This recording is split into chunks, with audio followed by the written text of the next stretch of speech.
उत्तराखंड के छोटे से गांव में, जहां चारों तरफ खेत और जंगल थे, उस गांव के बच्चों की जंगल में एक जगह थी जहां वो हर शाम 20 से 25 बच्चे मिलके खेला करते थे। कभी क्रिकेट, कभी गिट्टे, तो कभी पकड़म पकड़ाई। वही उनकी दुनिया थी। पर गांव के बुजुर्ग कहते थे वहाँ लाल साड़ी वाली एक औरत घूमती है, जो कि बच्चे इस बात को मजाक समझते थे। उस दिन भी सब लोग बच्चे वहाँ खेल रहे थे। धीरे धीरे सूरज ढलने लगा और अंधेरा बढ़ रहा था। एक एक करके सब वहाँ से बच्चे चले गए थे। वो पूरी जगह सुनसान हो गई थी। वहाँ पे बस 3 लोग थे, 3 बच्चे, जिनका नाम था किशन, पवन और राकेश। वो तीनों लोग बैठकर आपस में बातें कर रहे थे और बातें करते करते पता नहीं टाइम कब बीत गया। रात के 8:30 बज चुके थे और इनको पता भी नहीं लगा, क्योंकि उस जगह पर हवा काफ़ी अच्छी चल रही थी। तभी जंगल के पास से इनको एक आवाज़ आती है। कोई औरत इनको बुला रही थी। ये तीनों अचानक से शांत हो गए। राकेश बोला शायद कोई मजदूर होगा जो कि अपने खेतों में काम कर रहा होगा, तो उन्होंने इग्नोर करा। 2 से 4 मिनट बाद फिर से आवाज़ आई। इस बार आवाज़ काफ़ी तेज थी, लेकिन इस बार तीनों के दिल काफ़ी तेज धड़कने लगे। पवन बोला भाई ये आवाज़ किसी इंसान की लग रही। तीनों इधर उधर देखने लगे, कोई इनके आसपास नहीं दिखा। अचानक सब शांत हो गए। न हवा चली, न पत्तों की आवाज़, न जानवरों की आवाज़। पूरा जंगल एकदम शांत, सुनसान। तभी उन्होंने जंगल के पास, जंगल के किनारे पे एक औरत देखी, जो कि लाल साड़ी पहने वहाँ खड़ी थी। उसके लंबे बाल और पैरों में अजीब सी चमकने वाली पायल थी, जो कि काफ़ी तेज शाइन कर रही थी।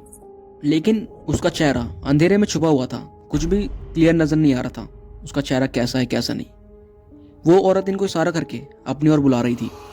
ये तीनों उस औरत को देखकर काफ़ी डर चुके थे। तभी इन तीनों को गांव वालों की एक बात याद आती है। गांव वाले बुजुर्ग लोग कहा करते थे हमारे गांव में एक लाल साड़ी वाली औरत घूमती है। अगर वो गांव में किसी को दिखे तो उसके पास मत जाना और जितना हो सके उतनी जल्दी उस जगह से निकल जाना। तब राकेश कांपते हुए बोलता है भाई ये वही औरत है जिसके बारे में गांव वाले बोलते हैं। राकेश जोर से चिल्लाया भागो यहाँ से। तीनों पूरी ताकत लगा के गांव की तरफ भागने लगते हैं। उनके पैर लड़खड़ा रहे थे, सांस काफ़ी तेज फूल रही थी। पीछे से पायलों की आवाज़ काफ़ी तेज आ रही थी, छन छन करके, जैसे कोई उनके पीछे काफ़ी तेज भाग रहा हो। वही औरत। पवन भागते हुए पीछे देखता है तो वहाँ कोई भी नहीं था, लेकिन पायल की आवाज़ काफ़ी तेज आ रही थी, जैसे कोई इनके पीछे भाग रहा हो। सिर्फ अंधेरा और जंगल। ये तीनों रोते रोते अपने घर के पास पहुँचते हैं, अपने गाँव में। ये तीनों लोग राकेश के घर में पहुँचते हैं। राकेश के मम्मी पापा इनको देखकर काफ़ी शौक हो जाते हैं। वो इनसे पूछते हैं तुम्हें क्या हुआ। इन तीनों ने मिलकर सारी बात बता दी अपने मम्मी पापा को और थोड़ी देर में ही पूरा गांव इकट्ठा हो जाता है। सारे गांव वाले घबरा चुके थे। उनमें से कुछ बुजुर्ग आदमी बोले ये वही आत्मा है जो पिछले कई सालों से हमारे गांव में घूम रही है। उस रात सबने अपने घरों के दरवाजे बंद कर लिए और कोई भी रात को घर से बाहर नहीं निकला। अगले दिन सबको पता लगता है कि कई साल पहले कुछ लोग जंगल के पास गए थे और उस दिन के बाद से कई लोग बीमार पड़ गए, कुछ पागल हो गए और कुछ लोग तो गांव में से गायब भी हो गए। उस दिन के बाद से कभी दिखे ही नहीं। उस जगह को तब से जहां बच्चे खेलते थे उस जगह को बंद कर दिया गया।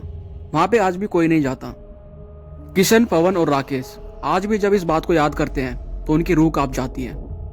उन तीनों का मानना है अगर वो उस दिन उस औरत के पास चले जाते तो शायद आज वो जिंदा नहीं होते। और गांव वाले आज भी कहते हैं जंगल के पास वो लाल साड़ी वाली औरत आज भी लोगों को दिखाई देती है, लेकिन कोई भी उसके पास जाने की जरूरत नहीं करता।